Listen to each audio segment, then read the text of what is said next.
Di awal film kita akan diperlihatkan dengan pembantaian kepada 4 orang mantan intelijen Spanyol. Mereka semua sudah tinggal di beda-beda negara, tapi sayang semuanya harus tewas dalam satu malam, dihabisi entah oleh siapa.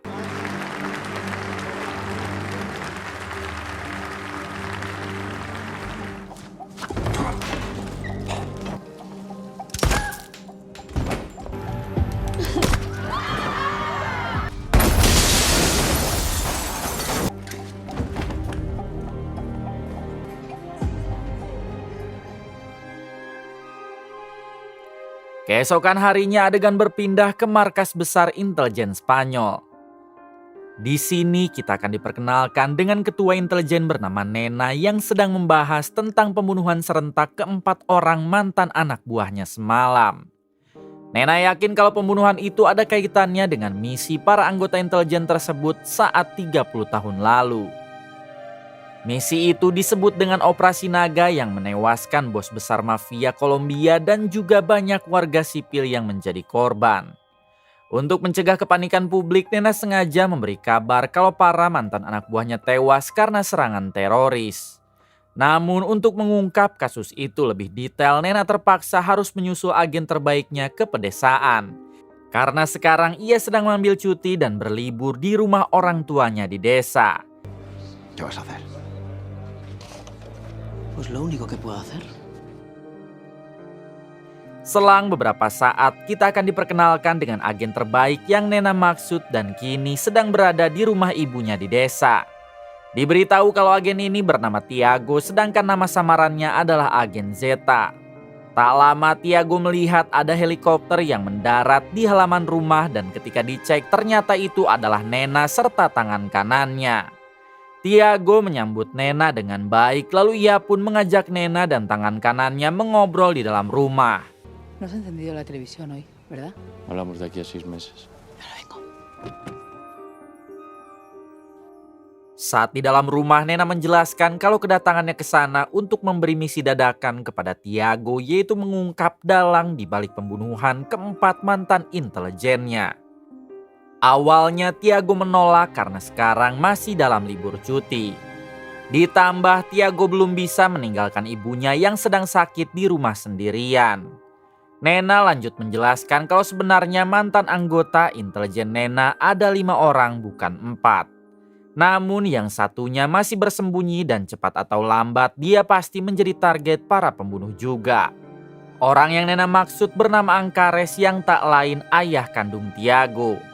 Jadi misi yang akan Nena berikan kepada Tiago adalah melindungi Ancares lalu dibawa ke tempat aman sambil mengungkap siapa dalang para pemburu itu. Mendengar hal tersebut akhirnya Tiago mau menerima misi itu. Karena ia kira ayahnya sudah tewas saat Tiago masih bayi. Ancares es la única persona que nos puede decir que fue la Operación Ciénaga.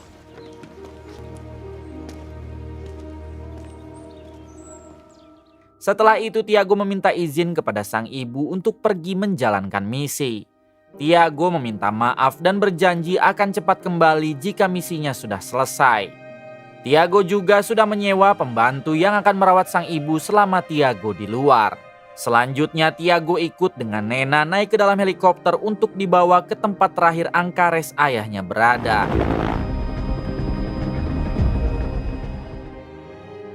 Beberapa jam kemudian Tiago tiba di tempat Ancares dan ia langsung menggeledah ruangan kerjanya. Di sini Tiago berhasil menemukan satu pak rokok sehingga ia langsung membuka satu persatu rokok tersebut. Alhasil Tiago berhasil mendapat kunci berangkas di dalam salah satu bungkus rokok itu. Dengan cepat Tiago memasukkan kuncinya ke dalam tas lalu ia pergi dari sana. Tujuan selanjutnya Tiago adalah mendatangi istri muda Ancares yang tak jauh dari kota. Alamat itu tentunya Tiago dapat dari Nena yang telah memberi semua informasi tentang Ancares kepada Tiago. Sedangkan untuk Nena sendiri kini telah kembali ke markas karena tugasnya hanya mengantar Tiago sampai ke tempat terakhir Ancares.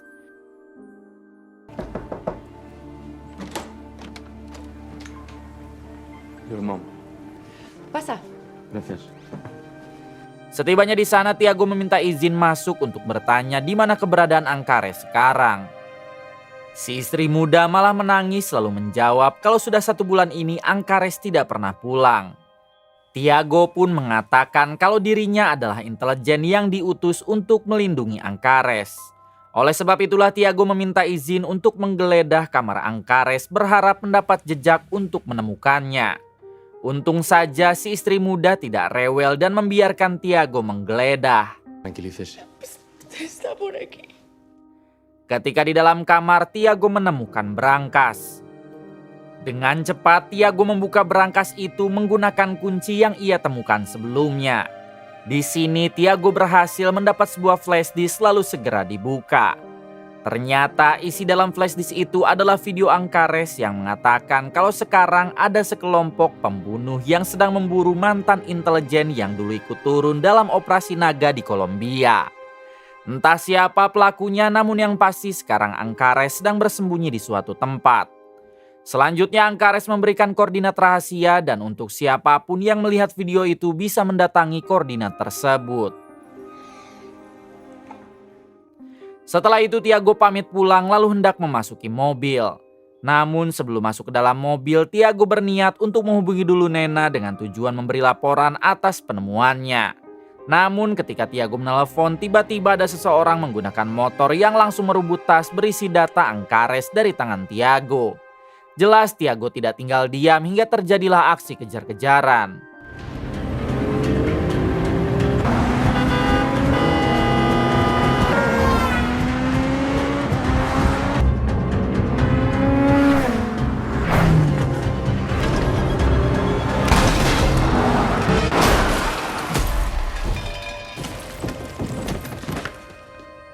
Setelah kejar-kejaran cukup lama, akhirnya Tiago berhasil memojokkan orang itu di sebuah basement. Saat helmnya dibuka, ternyata orang itu adalah wanita yang mengaku bernama Alpha. Alpha juga mengatakan kalau dirinya adalah intelijen dari Kolombia, sehingga Tiago menginterogasi secara baik-baik. Tiago bertanya kenapa Alpha mencuri tas darinya. Alpha menjawab kalau ia diutus pemerintah Kolombia menemukan Ancares untuk menginterogasi apa yang terjadi 30 tahun yang lalu saat operasi naga. Merasa misinya sama yaitu menemukan Ancares, akhirnya Tiago mengajak Alpha bekerja sama.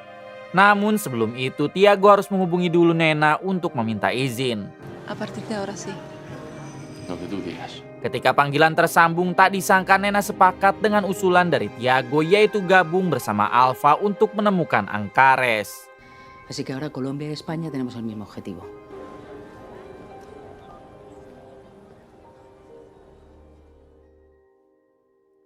Keesokan harinya Tiago membawa Alpha menyusuri koordinat rahasia yang Ancares berikan dari video. Ternyata koordinat itu mengarah ke tempat pemakaman umum, lebih tepatnya kuburan palsu bernama Ancares sendiri. Ketika dicek lebih dekat, di sana ada tukang sapu dan orang yang sedang menaruh bunga. Tiago pun mencoba bertanya kepada mereka, tapi sayangnya mereka berdua malah berlari. Merasa ada yang aneh, Tiago dan Alpha mengejar sambil menodongkan pistol. Tak disangka teman-teman kedua orang itu berdatangan sambil balik menodong pistol kepada Tiago dan Alpha. Akhirnya Tiago menyerah lalu bertanya apa maksud semua ini. Mereka pun memaksa Tiago dan Alpha masuk ke dalam mobil untuk ikut ke markas. Ketika di dalam mobil mereka menurunkan lagi Alpha karena bos mereka hanya menginginkan Tiago seorang.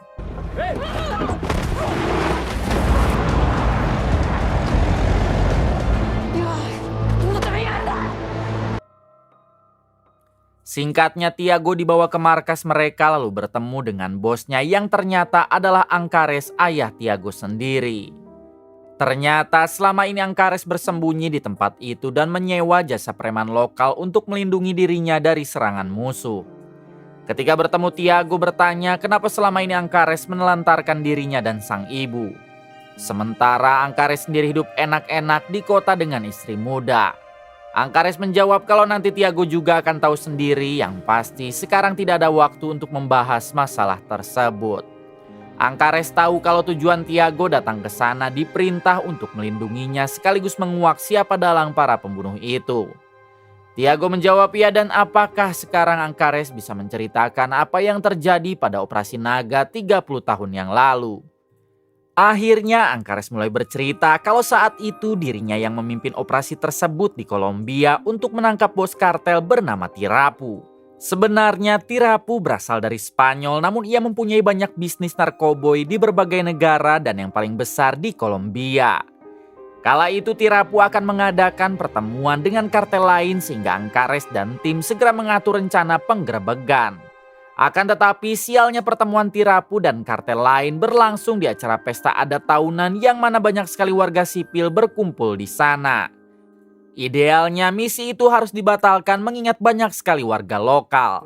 Tapi karena Tirapu sangat susah dicari, Ancares dan tim tetap maju hingga terjadi aksi tembak-tembakan.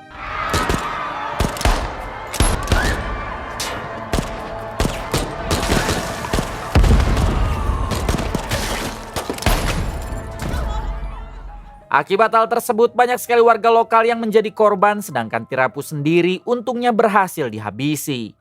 Jadi kemungkinan besar yang telah membantai teman-teman Ancares sebelumnya dan memburu Ancares sekarang adalah putra Tirapu sebagai bentuk balas dendam kepada Ancares dan yang lain. Mendengar hal itu, Tiago mengajak Ancares pergi ke Kolombia, sebab tim intelijen di sana mempunyai beberapa pertanyaan untuk Ancares. Namun Ancares menolak karena ia merasa tidak aman jika keluar dari markas ini. Di waktu yang sama ternyata sedari tadi Alpha sudah membidik Ancares dari atap rumah sebelah, dan jika Ancares tidak mau ikut dengan mereka dipastikan Alpha akan menembak. Sayang sekali Ancares tetap bersikeras menolak hingga terpaksa Tiago harus menodongnya dari jarak dekat. Selanjutnya Tiago memaksa Ancares agar masuk ke dalam mobil hingga pada akhirnya ia pun mau.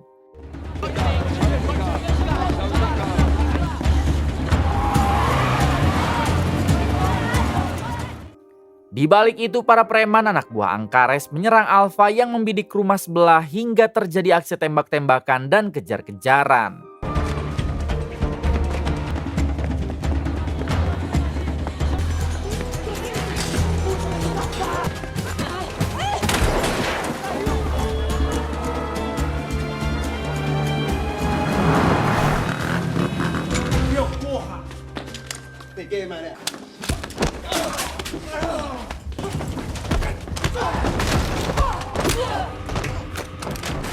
Setelah kejar-kejaran cukup lama, pada akhirnya Alpha berhasil lolos dari kejaran mereka lalu dijemput oleh Tiago di suatu tempat.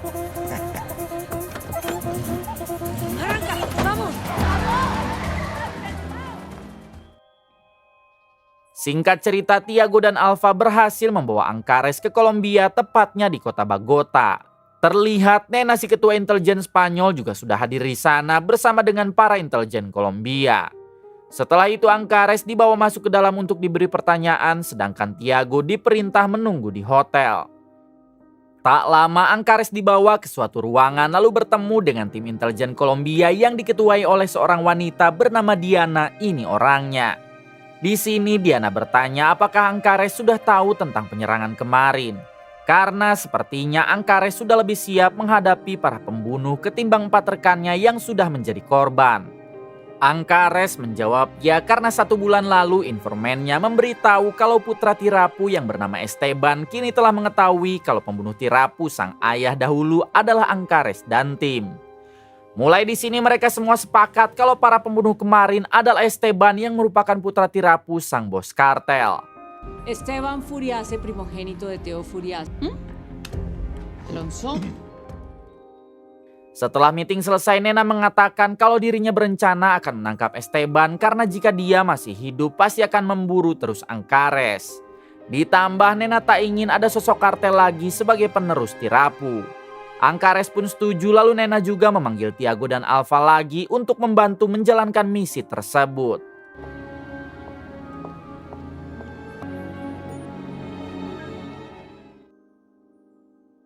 Ketika di markas, informan Ancares memberitahu detail tentang alamat Esteban. Nena menugaskan Tiago dan Alpha yang turun ke lapangan, sementara Ancares dan yang lain akan membantu dari jarak jauh. Dirasa sudah siap, Tiago dan Alpha segera pergi ke lokasi Esteban untuk mulai melakukan penangkapan.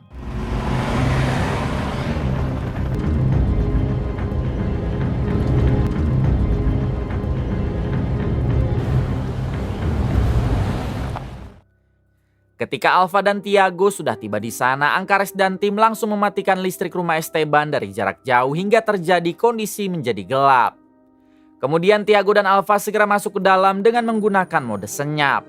Esteban sendiri yang sadar kalau bahaya akan datang, ia pun mengerahkan semua anak buah untuk memeriksa ke lantai bawah hingga terjadi aksi tembak-tembakan.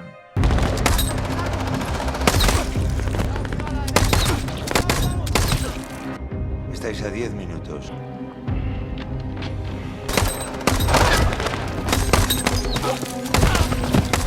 Di tengah pertempuran, Tiago dan Alpha dapat terus menghabisi satu persatu anak buah Esteban. Hingga pada akhirnya mereka berhasil masuk ke kamar Esteban.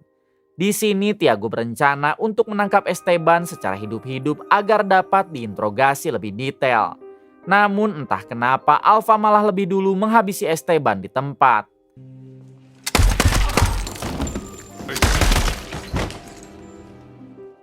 Di waktu yang sama, para anak buah Esteban yang lain mulai berdatangan. Hingga Tiago dan Alpha memutuskan untuk kabur. Z, tenéis a Esteban Furiase.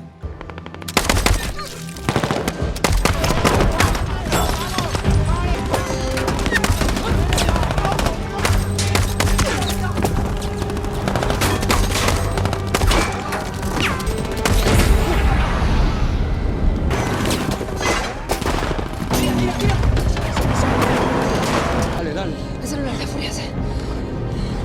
La parejita está sana y salva. Singkat cerita, Tiago dan Alpha berhasil tiba di markas. Nampak Ancares yang menjadi lega tatkala melihat Tiago putranya pulang dengan selamat. Berbeda dengan Nena yang merasa kecewa atas tindakan Alpha karena malah menghabisi Esteban tanpa perintah. Alpha beralasan kalau itu tidak ia lakukan, maka Estebanlah yang akan menghabisi mereka duluan. Meskipun begitu, tapi Nena tetap memaafkan Alpha karena setidaknya mereka sudah berhasil melenyapkan para bos kartel. Dirasa sekarang kondisi Ancares sudah benar-benar aman, giliran Tiago yang bertanya alasan kenapa dulu Ancares menelantarkan dirinya dan sang ibu. Barulah Ancares mau menceritakan semuanya dari awal. Jadi kala itu sebenarnya anggota tim intelijen yang menjalankan operasi naga dibantu oleh seorang polwan berasal dari Kolombia bernama Cecil. Cecil mau membantu mereka karena dia menyimpan dendam pribadi kepada Tirapu sang bos kartel sebab ayahnya dihabisi oleh Tirapu. Kemudian Cecil ditugaskan untuk memikat hati Tirapu agar nantinya ia dapat mengetahui semua informasi Tirapu dari dalam. Misi itu pun berjalan dengan lancar sebab Tirapu jatuh hati sungguhan kepada Cecil. Selang beberapa saat, Cecil berhasil mendapatkan semua informasi penting Tirapu termasuk pertemuan dengan bos kartel lain di acara adat tahunan. Dengan segera Cecil memberi semua informasi itu kepada Ancares sehingga ia pun mulai mengatur strategi untuk melakukan penangkapan. Selang beberapa saat, penangkapan itu pun mulai dijalankan, namun sayang harus berakhir dengan aksi baku tembak yang memakan banyak korban jiwa. Setelah Tirapu dinyatakan tewas, Tiago pulang ke Spanyol dan tak disangka Cecil jatuh cinta kepadanya. Kemudian mereka melanjutkan hidup di Spanyol lalu mempunyai seorang anak laki-laki yang tak lain adalah Tiago. Mendengar semua cerita itu, seketika Tiago dibuat syok karena baru mengetahui kalau ibunya yang sedang sakit sekarang adalah mantan polwan yang membantu Ancares dalam operasi naga 30 tahun lalu. Kemudian Ancares meneruskan ceritanya saat Tiago berusaha 1 tahun, intelijen sengaja memalsukan kematian Ancares dan Cecil agar di kemudian hari ia tidak diburu atas aksinya di Kolombia yang memakan banyak korban. Ancares juga harus meninggalkan Cecil dan Tiago demi menjaga keamanan mereka.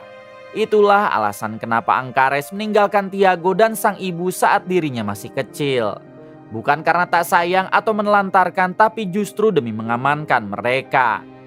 Selama ini Cecil sendiri sengaja merahasiakan hal itu kepada Tiago. Barulah di sini Tiago sadar kalau sebenarnya Ancares meninggalkan dirinya dan sang ibu demi keamanan. Setelah itu karena misi sudah dianggap selesai, mereka semua bubar untuk pulang ke rumah masing-masing. Akan tetapi saat Ancares akan menaiki pesawat, tiba-tiba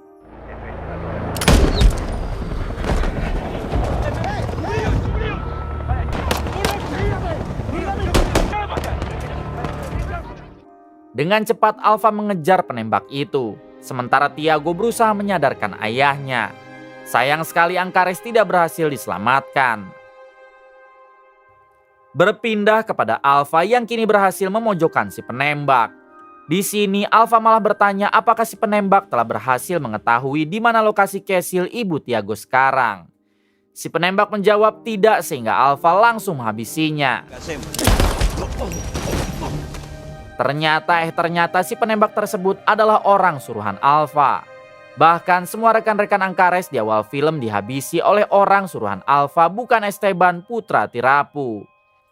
Siapakah sebenarnya Alpha? Kita akan tahu sebentar lagi.